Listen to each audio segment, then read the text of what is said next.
maraming salamat po sa Diyos. May mga kasama ako dito. Ngayon lang rin dumating.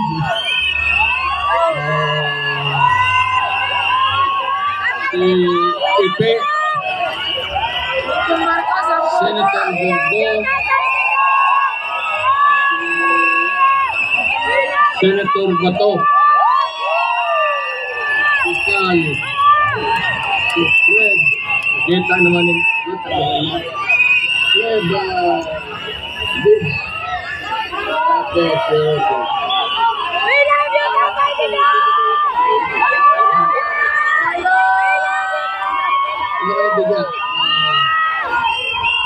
para naman masayahan kayo at pasayan siya.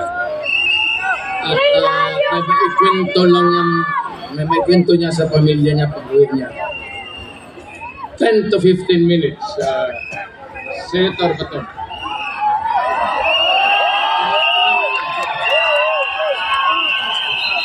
Maayong gabi, tanatong tanan. Magandang gabi sa ating lahat. Alam nyo, andito kami ngayon, Senator Bongo, at yung ating mga kasamahan lahat andito, dahil gusto namin ipakita kay Pastor Tibuloy na ang pagiging kaibigan ay hindi lamang kaibigan sa magandang panahon. Kaibigan tayo kahit na masama ang panahon. Nandito kami para ipakita yung suporta namin kay Pastor Apollo Tibuloy. Maraming salamat. Magandang gabi sa inyo lahat. Assalamualaikum sa mga Bisaya. Sino mga taga Mindanao dito? Sino mga taga Visayas? Sino mga Ilonggo? Hindi, parenti ko mga Ilonggo. Bongo Ilonggo. Unang-una, nandito po kami ni Senator Bato de la Rosa dahil kami po ay naniniwala. Sabi nga niya kanina, dahil po sa pagiging kaibigan niya kay Mayor Rodrigo Duterte, ay ganun na po ang ginagawa sa kanya. Narito kami ni Bato na sumusuporta sa ating mahal na Pangulong Rodrigo Duterte. Mahal nyo si Pangulong Duterte? Pag mahal nyo si Pangulong Duterte, mahal natin ang ating kapwa Pilipino. At gaya ng sinasabi ko noon sa inyo, ang serbisyo po sa tao, serbisyo po yan sa ating Panginoon. Mahal namin kayo ni Pangulong Duterte at sama-sama po tayo rito. Patuloy kaming magmamahal sa aming kapwa Pilipino. Maraming salamat sa inyong pagmamahal. Salamat po.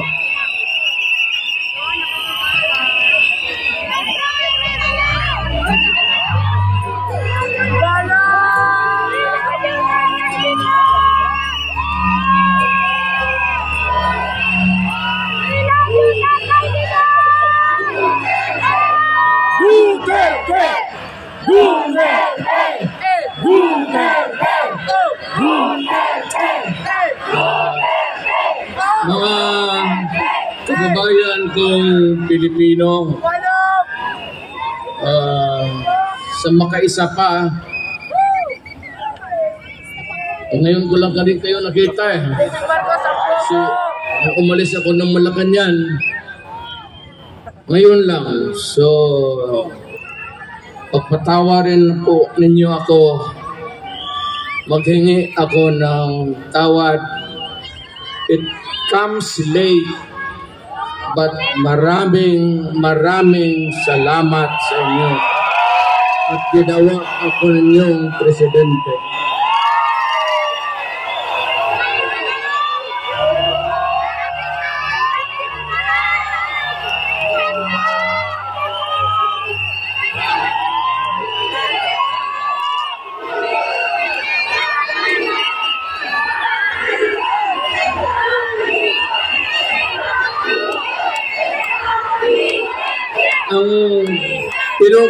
Napuntahan ko dito, nandoon naman ako sa Davao, pag gano'n nang ako lumakad, staggered, I use a cane, nagbabantos na ako.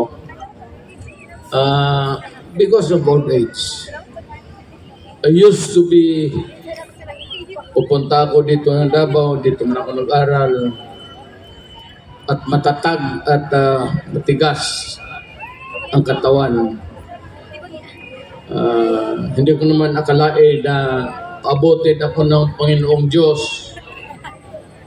Pagkatapos, uwi, katrabaho, at maging isang mayor doon for 23 years.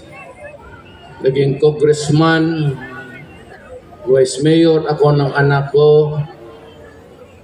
Tapos, after about almost 30 years, bumalik ako ng Maynila, hindi na estudyante, presidente na ako.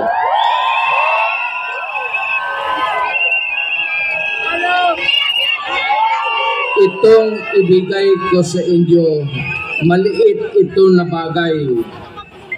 Pwede ninyong itapon ito pagkatapos. Tapon mo lang sa isip mo.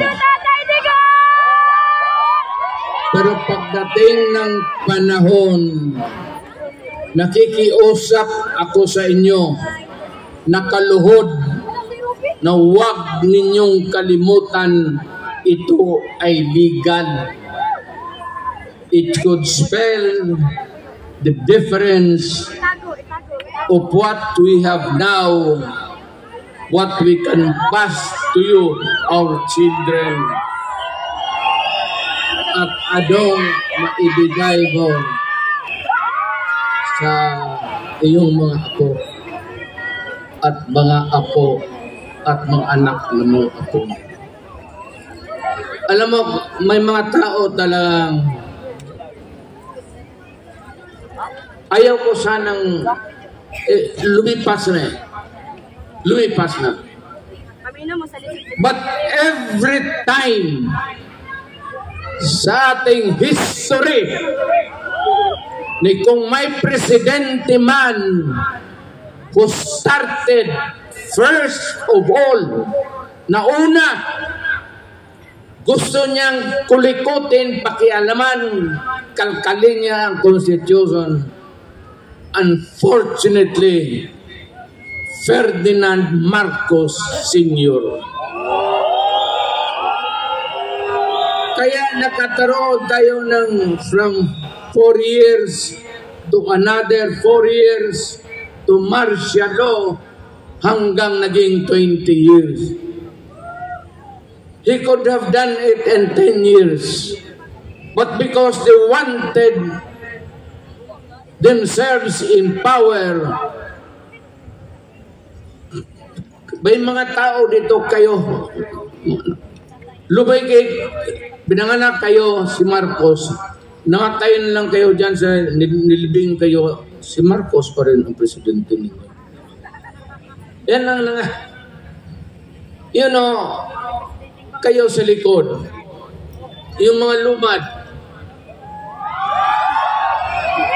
hindi ba tayo magkakaintindihan dyan? Kayo mga Ilocano, kaming mga Bisaya,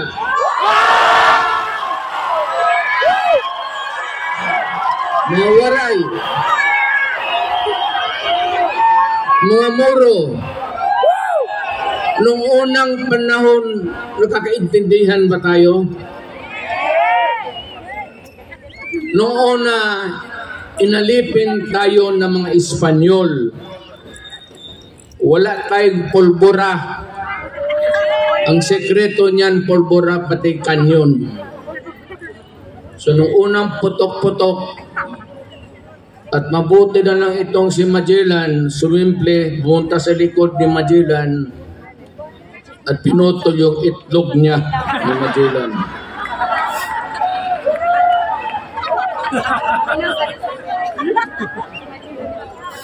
Ginawang balot. Kaya nung naging presidente ako, totoo yan, kayo. Lalat man tayo Pilipino.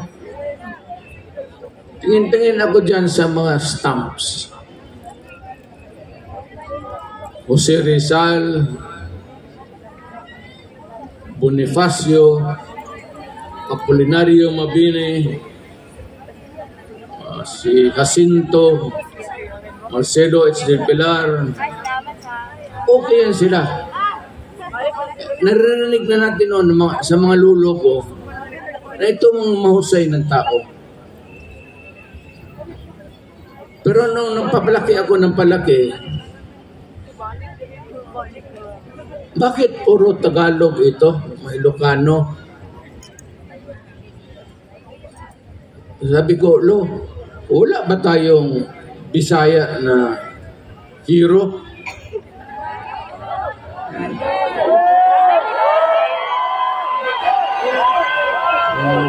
Manak. Nakalimutan lang tayo ng mga Tagalog kasi sa Bisaya lang tayo.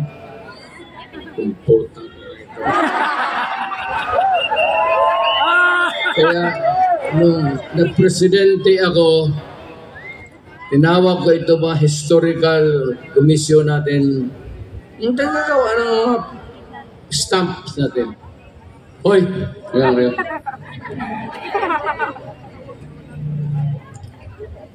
Kami bang mga Bisaya? Sino ang hero namin?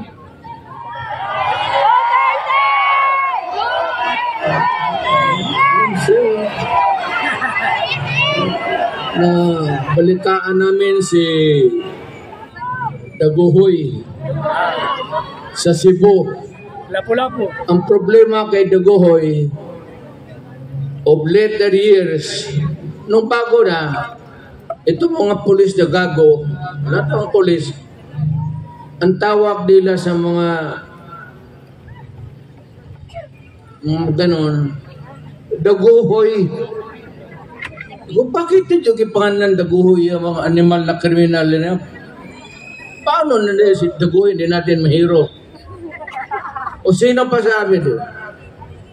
Yung tigas na Cebuano, sino? Sabi man nila, meron man sir. O sino? Pero isak man sir. Lapu-lapu. Sino? Si Lapu-lapu sir. Utang ina kayo.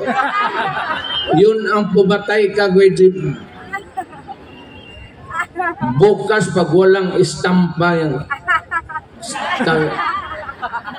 Kaya ngayon, nandyan na si Lapu-lapu, tapos si Daguhoy. So, sinabi ko sa mga pulis, pati military, huwag na ninyong tawagan yung mga hold-upper, mga kidnapper na Daguhoy. Ayaw ko, bakit nakaugulian nila yan? Hindi naman sinasadya siguro. Pero medyo may 2-3 na kami. Kung mamatay si Epe o si Bongo, baka madagdagan natin ng pangatlong hero.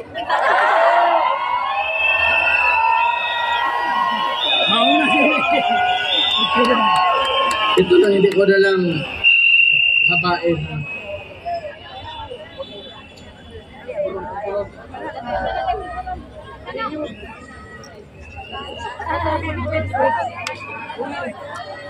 Ito ba dalawang papel? Ito yung konstitusyon ngayon. Bantay kayo dito. Bantay kayo dito. It would have a long and lasting, miserable life for you all. Ito yung konstitusyon natin. Ang una talang gumalaw nito, iba-iba niya, si Marcos. Maniwalat ka hindi. After a few decades, ang pangalawang taong gustong kumalkal ng konstitusyon natin, putang ina, Marcos rin.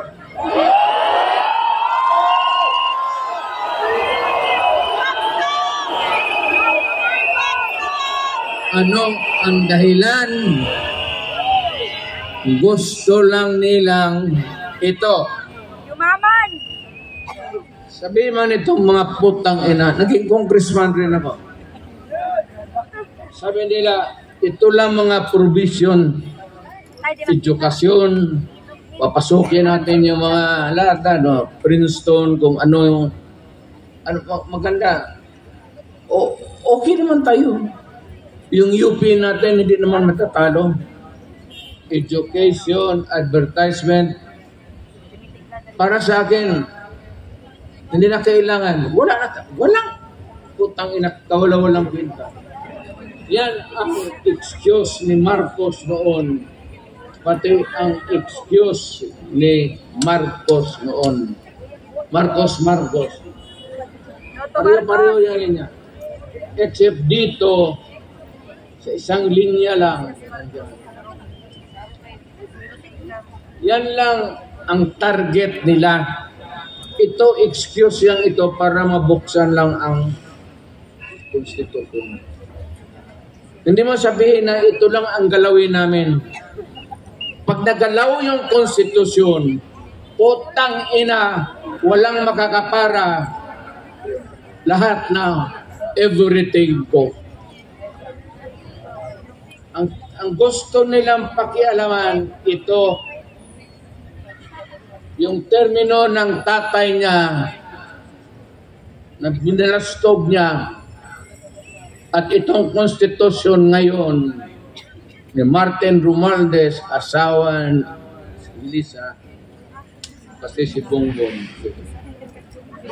Ano ang gusto nila? Habaan ang konstitusyon. Kasi noon nga, nilampastagan ni Marcos, napaalis siya sa Pilipinas, sinauli yung original. Pero, ginawang original, pero ang ginawa, one term lang ang president. 6 years, walang re-election. Kagaya sa akin. Yung constitution na inabot, under which Marcos was elected, ganon rin. One term, 6 years. Ito, excuses na lang ito. Kagaya nito ni Marcos Rino sa tatay niya. Ang pangkarya talaga nila, ito. Yung term extension.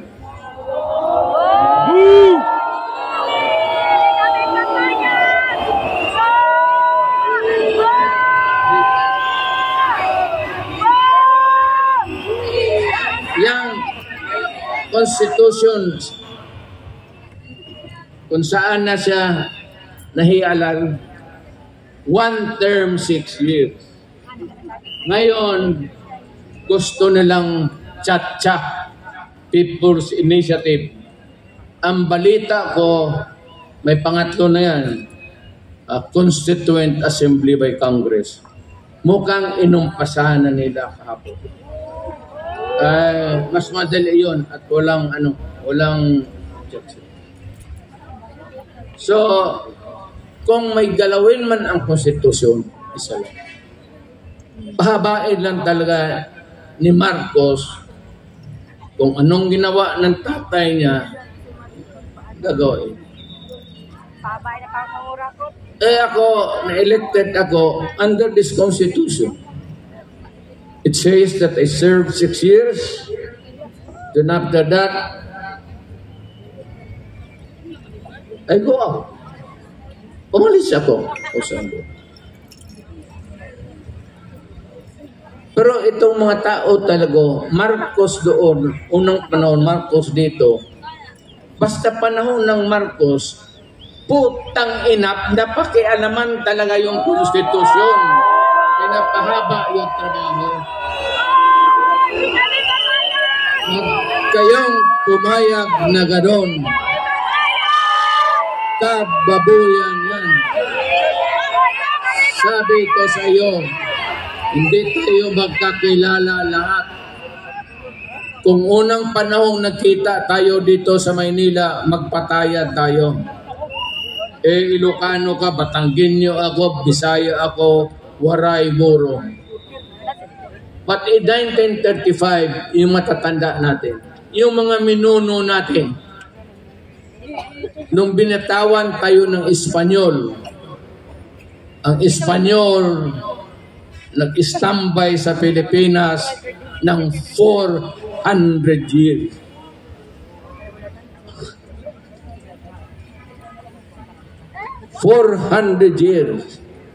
Pumasok ang Amerikano because there was an American-Spanish War. Natalo ang Espanyol, nawala sa kanila ang Mexico, yung mga Marianas Island, pati Philippines, isinurrender nila sa Amerikano. So, ang umupo ulit dito ang Amerikano. So, ilang taon tayo nagdusa, nagpakahirap sa mga banyaga. Ngayon, may isang presidenteng dumaan na matagal na dinispatsa naman sana namin. Pati ito ngayong anak, may tuyo sa ulo talaga ang mga...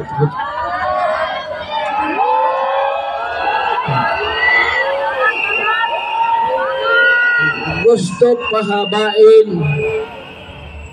Sila lang naman yan yung gustong mapahabain ang termino nila. Ang Pilipino lamang interest dyan ang pahaba ng termino. Ang Pilipino ang gusto magpahaba ng utid para papaligaya kung sino ang gusto mapaligaya. Sama mo tayo. Ayaw na tayo. Hindi na ako magtatagal kasi ilang araw na kayo. Mag-uwi na kayo. Huwag lang kayong magpaluko. Yan ang legal. Nasabi ko. Huwag na huwag ninyong pumayag na mangyari. Kasi mapalitan nila ngayon, walang siguro ko mapalitan sunod na eleksyon. Kasi ang gusto nila, presidential Republican type of government. Ang Pilipino, tayong lahat dito, may isang boto para sa presidente. Ngayon, ang gusto nila itong Congress, i-email, tutunawin nila, gawain nilang parliament. Ang boto sa presidente o prime minister, ang tawag na dyan hindi presidente, prime minister, ang mga assemblyman o kaya yung mga congressman ngayon, hindi na kayo makaboto. Di kami papayag! Nada. Di kami papayag! No more. Di kami papayag! Kaya huwag kayong pabayag. Bas, pinamatunaw na yung mga kamay ninyo. Sabihin ninyo doon sa kapitbahay ninyo, utang ina ka, pag pumirma ka niyan, papatayin kita. Patayin na lang, magpatayan na lang tayo dito lahat. Huwag kayong pumayag sa kabalustugan na yan. Masisira ang Pilipino. You would lose your direct vote. Ako gusto ko si Marcos. Ako gusto ko si Ramos. Ito, isang boto ko lang to. Oh. Ito, gusto ko si Villar. Isang boto lang. Pag tinunaw nila ang constitution ngayon at yung sabi nilang bagong constitution, itutunaw na nila ang lalabas niyan, ang presidente maging prime minister lang. At ang mga yung mga congressman ngayon, assemblyman na, wala ng Senate, wala ng House of Representatives.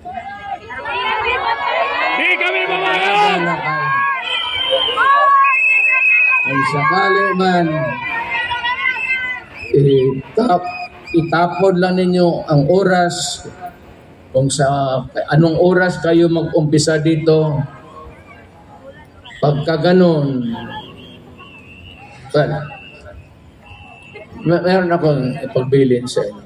Hindi pa naman talaga at saka ako naging presidente. Awang-awa ako sa military. Mababait yan sila. Awang-awa ako sa mga polis. Mga polis, maraming gago dyan. Yung iba, pwede ninyo patayin. Pero sila sa trabaho nila, medyo talagang matino yan sila. I would like to caution you that hindi pa tayo umabot ng critical na mapunta sa malaki. Iwasan na naman. Pakiusap ko lang sa inyo. Let us make this rally peaceful in the meantime. Total, naman tayo ginagawa. Wala namang magigano sa atin ng police. Wala. Hindi naman tayo in-store. Kaya mag-demonstration ba tayo? Dito lang muna tayo. Let us not go into the seat of the governing power. Kasi doon may mga national treasures tayo. Kagaya nung unang nangyari kay Marcos, pasok ang kanya, marami ang nasira. Hindi man kanila yon sa Malacanang. Atin dyan sa Pilipinas. Ano ba sa Tagalog? Bandi. Ano ba? Yung lahat ng sa Malacanang, kursa lang ang jacket nila, pati pante. Yung lahat dyan, mga paintings, lahat makita mo, kayamanan ng Pilipino.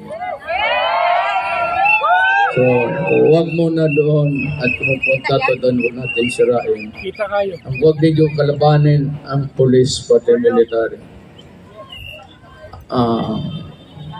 Pagdating ako ng magpaagitna, kasi ayaw ko, naging presidente kasi ako, naintindihan ko trabaho nila. Mahal ko ang military.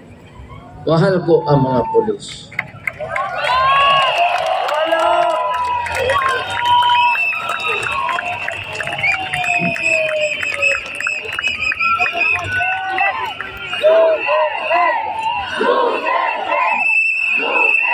Babae mo lang. Kaya po, mag-Facebook ako, 6. May nakikita kasi ako nung polis ako nung presidente pa ako na assign sa akin. Nawala man. Pero the one thing that I can contribute really is let us avoid bloody incident. Hindi ba? Dadating yan. Dadating yan.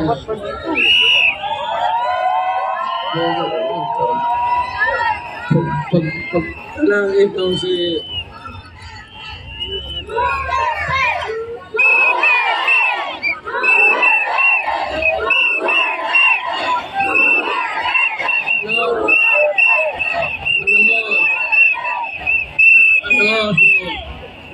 si Marcos, pasyad na lang yan.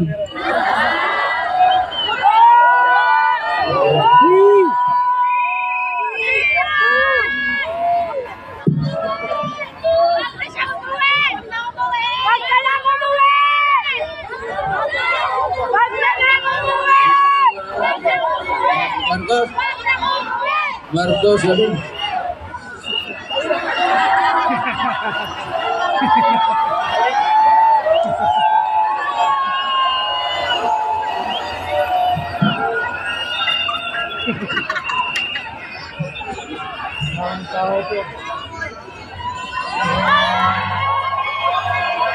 Mahal ko kayong lahat.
A'udhu billahi minasyaitanirrajim.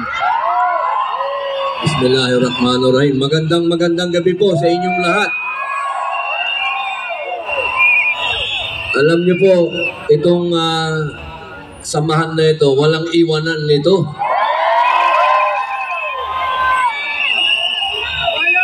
Ako po, katulad po ng sinabi ni Tatay Digong, ang kaibigan, kaibigan yun.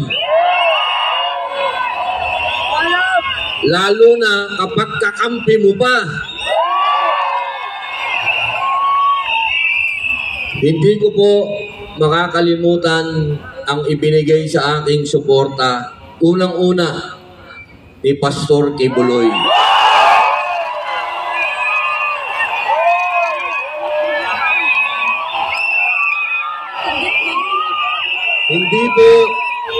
Hindi po dahil sa pogi ako, ha.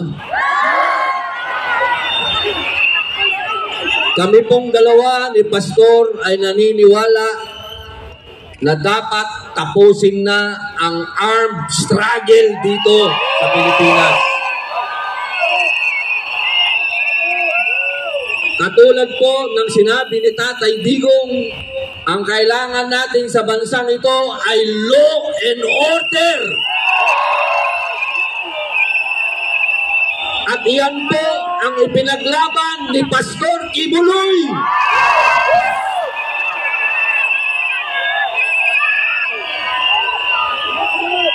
At ngayon, sa kanyang pinaglaban, siya po ay dumadaan sa isang pakikibaka na hindi natin siya iiwan.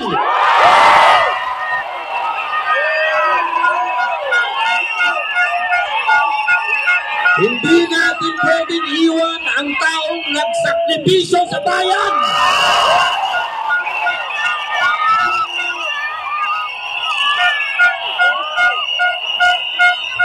Kaya po, mga mahal kong kababayan, hinihingi ko po na sana huwag natin iwan si Pastor. Maraming salamat po. Mabuhay.